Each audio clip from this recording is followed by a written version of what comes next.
This is the second part of the video. Let's start with the very first question. Sutlej नदी कहाँ से निकलती है?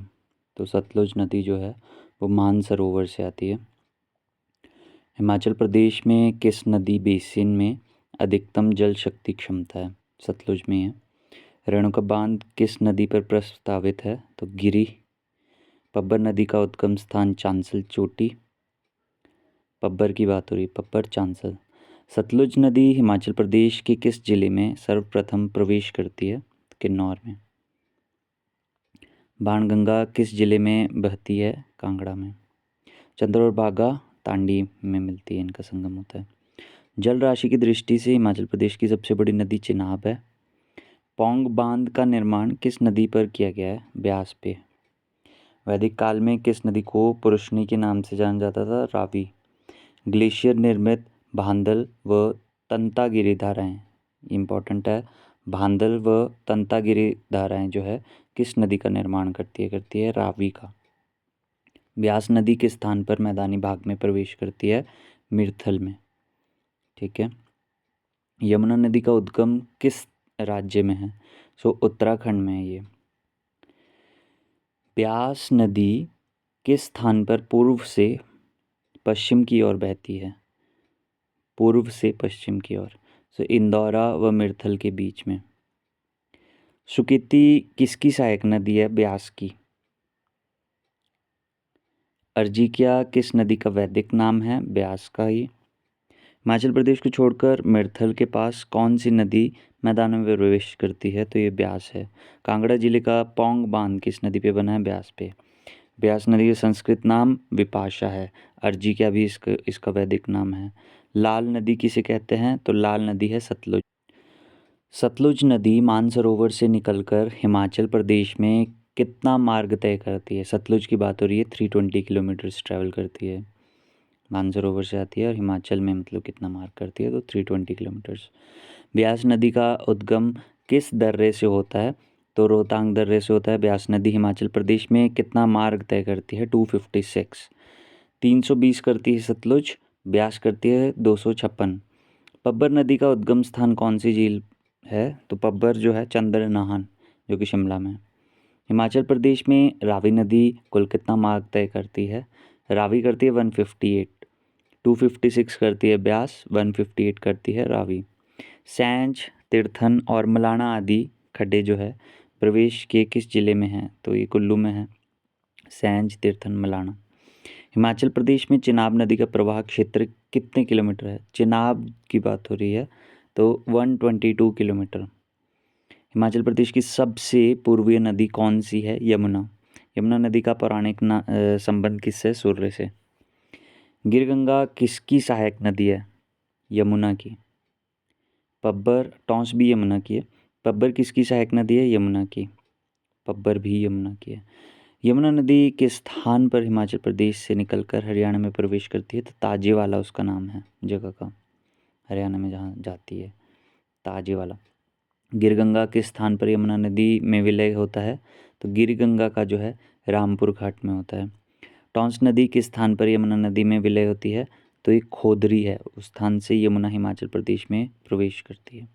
सो खोदरी, टॉन्स नदी जहाँ मिलती है। बसपा किसकी सहायक नदी है? सतलुज की। बसपा सतलुज की है। दूलिंग, सोलदांग और गंभर। दूलिंग, सोलदांग और गंभर किसकी सहायक नदियां हैं? तो सतलुज की है। किस स्थान पर ब्यास नदी का पानी सुरंग से सतलुज में मिलाया जाता है? तो पंडो डैम भी बना हुआ है यहाँ पे, पंडो नाम की जगह है। सतलुज नदी बिलासपुर जिले में किस स्थान पर प्रवेश करती है? कसोल। सतलुज बिलासपुर में कसोल नामक जगह में प्रवेश करती है। सतलुज की सबसे बड़ी सहायक खड्ड कौन सी है? सीर। सीर इसका नाम है। सतलुज की सहायक नदी अली खड्ड अर्की के किस गांव से निकलती है? तो सतलुज की एक सहायक नदी है अली खड्ड, तो ये अर्की के किस गांव से निकलती है? ये मांगू गांव से निकलती है। सतलुज नदी मंडी जिले में कहाँ से प्रवेश करती है? सतलुज जब मंडी में आती है तो फिरनू से प्रवेश करती है, फिरनू करके जगह है। 1809 की सिखों एवं अंग्रेजों के बीच की जो संधि हुई थी, इसका आधार कौन सी नदी बनी?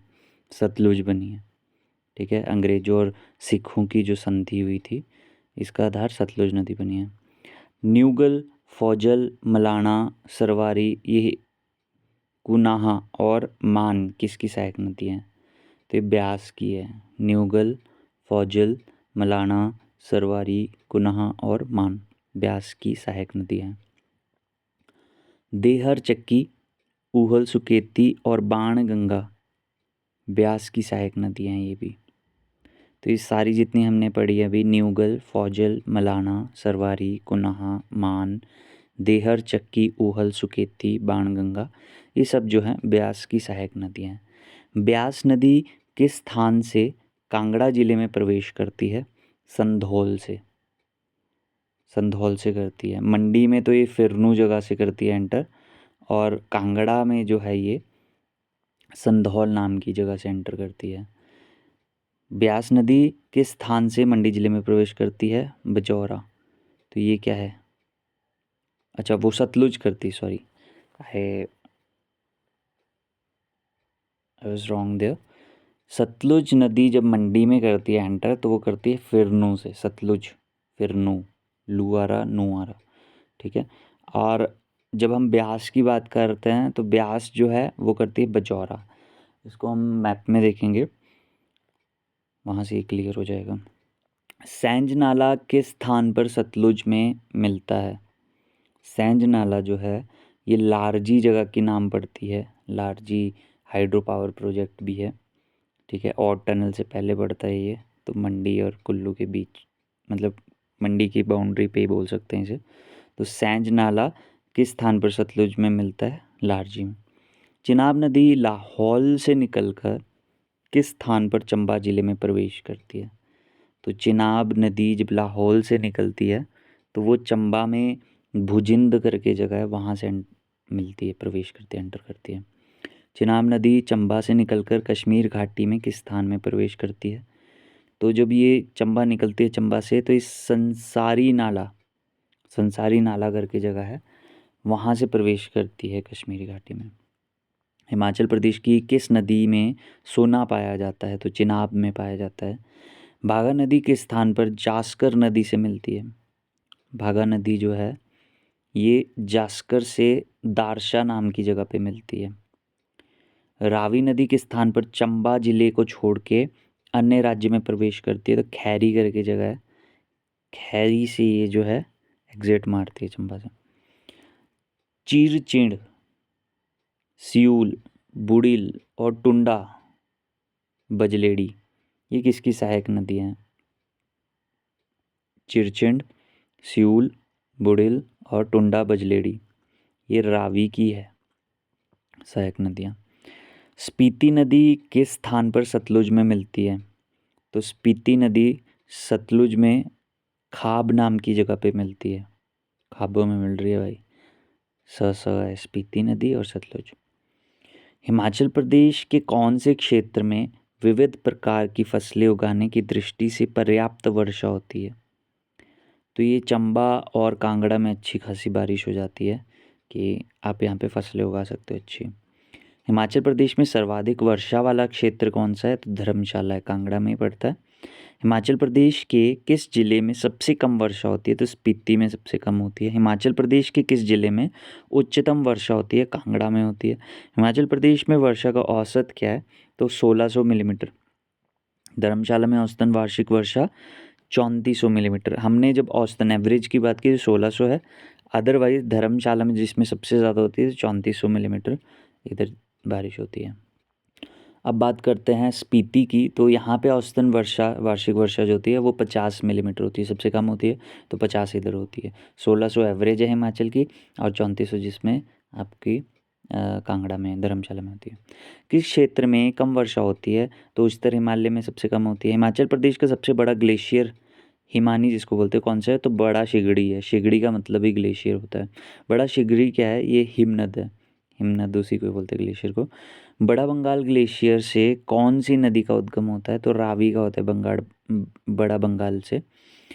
हिमाचल प्रदेश की जो स्थानीय भाषा में हिमनद ग्लेशियर को शिगड़ी कहा जाता है, एज व्हाट वी डिस्कस्ड। बड़ा शिगड़ी ग्लेशियर जो है किस नदी को पानी प्राप्त होता है? तो इसका चिनाब में, चिनाब बनती है इधर से, दुधोन और पार्वती ग्लेशियर किस जिले में स्थित है? दुधोन और पार्वती जो है कुल्लू में है। पार्वती नदी को पानी देने वाला जो मुल्किया तथा म्यार ग्लेशियर है, देखिए पार्वती नदी को जो पानी मिलता है मोस्टली मुल्किया और म्यार ग्लेशियर से प्रोवाइड हो रहा है, तो ये लाहौल स्पीति से है, ये यहाँ पे है ये ग्लेशियर्स। शिमला में कौन सा मौसम दीर्घ राका मौसम कहलाता है? तो ये दीर्घ राका मौसम जो है शरद को बोलते हैं, शरद ऋतु जो होती है उसको शिमला में दीर्घ राका मौसम कहा जाता है। हिमाचल प्रदेश को एग्रो क्लाइमेटिक जोन और फिजियोग्राफिक आधार पर कितने इकोलॉजिकल जोन में बांटा गया है? हिमाचल प्रदेश को एग्रो क्लाइमेटिक और फिजियोग्राफिक आधार पर 7 इकोलॉजिकल जोन्स में बांटा गया है, ठीक है। तो इसमें 2 चीज़ें हैं, एग्रो क्लाइमेटिक जोन और फिजियोग्राफिक, तो इसके हिसाब से 7 उसमें बांटा गया है हिमाचल को। पर्यटन मानचित्र पर हिमाचल प्रदेश को किस नाम से जाना जाता है? देवभूमि कहा जाता है। कांगड़ा में भूकंप किस वर्ष में आया? 1905 में। कांगड़ा में तबाही करने वाला भूचाल जो है 4 अप्रैल 1905 को आया था, ये काफ़ी तबाही हुई, तो 4 अप्रैल 1905। सांगला घाटी की बात की जाए, है ना, तो इसमें अधिकतर साल में एक ही फसल होती है क्योंकि यहाँ का वातावरण अति ठंडा रहता है। हिमाचल प्रदेश का कौन सा भू क्षेत्र अल्पाइन क्षेत्र के नाम से चिन्हित है? तो द ग्रेटर हिमालयाज को बोलते हैं अल्पाइन क्षेत्र, द ग्रेटर हिमालय। लाहौल स्पीति और किन्नौर का वातावरण अर्ध मरुस्थलीय श्रेणी में आता है। शुष्क समशीतोष्ण जिले हैं किन्नौर, लाहौल स्पीति, शुष्क की बात हो रही है। शिवालिक क्षेत्र में कौन सी मिट्टी पाई जाती है? तो शिवालिक की बात कर रहे हैं अभी हम, पथरीली, चिकनी एवं कीचड़ रूपी मिट्टी पाई जाती है यहाँ पे। भीतरी हिमालय में किस प्रकार की मिट्टी पाई जाती है? तो गहरी, चिकनी व काली भूरी। नेक्स्ट देखिए, ऊना और हमीरपुर जिले की पहाड़ियों को किस नाम से जाना जाता है? तो इनको शिवालिक पहाड़ियाँ बोलते हैं। मंडी जिले में धौलाधार पर्वत श्रृंखला जो है, मंडी जिले में धौलाधार पर्वत श्रृंखला की सबसे ऊंची चोटी नागरू नाम से जानी जाती है। ग्यास पर्वत शिखर ये किस जगह पे अवस्थित है? तो ये पांगी घाटी में ग्यास पर्वत शिखर। बृहद शिगाई और नौहतांग पर्वत, बृहद शिगाई और नौहतांग पर्वत ये लाहौल में है। चूड़धार, इसकी ऊंचाई 11,966 फीट है। प्राचीन काल में शिवालिक हिल्स कहलाती थी, मौनक पर्वत बोलते थे इनको। जास्कर पर्वत श्रेणी हिमाचल को तिब्बत से अलग करती है, जास्कर करती है वो जो तिब्बत से हिमाचल को अलग करती है। चूर्ण चांदनी या चूड़धार पर्वतमाला सिरमौर में है। हिमाचल प्रदेश की सबसे ऊंची चोटी शिला है। हिमाचल प्रदेश की शिला चोटी की ऊंचाई जो है 7026 मीटर है, 7026 मीटर। हमीरपुर एवं ऊना, इनमें जो पर्वत श्रेणी क्षेत्र है ये बाहरी हिमालय में काउंट होता है। बाह्य हिमालय कहलाता है निचला हिमालय, है ना, शिवालिक मानक जिसको बोलते हैं हम लोग। लाहौल की सबसे प्रसिद्ध चोटी गेफांगला, सबसे प्रसिद्ध चोटी है लाहौल की गेफांगला। हिमाचल की जो भू आकृति के संदर्भ में अगर शिवालिक श्रृंखला उप हिमालयन पर्वतमाला के अंतर्गत शिवालिक से अभिप्राय शिव के केश गुच्छ है। हिमाचल प्रदेश की ऊंचाई 350 से लेके 7,000 मीटर तक का है। धौलाधार श्रेणी है कांगड़ा, चंबा, कुल्लू, नीचे वाले जो हैं वो शिवालिक श्रेणी में आते हैं। कांगड़ा, चंबा, कुल्लू। हमने तो यहाँ पे ये भी पढ़ा था, मंडी जिले में धौलाधार पर्वत श्रृंखला की सबसे ऊंची चोटी नागरू है, ठीक है। किन्नर कैलाश नाम का पर्वत किन्नौर में है। शिवालिक क्षेत्र में कौन सा जिला स्थित है? तो ऊना आता है। महासू चोटी किस जिले में स्थित है? शिमला में। महासू पहले बोल रहा है एरिया महासू नाम से जाना जाता था। हिमाचल प्रदेश किन पहाड़ों पे स्थित है? तो पश्चिमी हिमालयों पे, उत्तर, दक्षिण, पूर्व, पश्चिम, वेस्टर्न हिमालयाज में आता है Himachal Pradesh. That's all for this session, will meet up in the next one. Thanks and bye bye.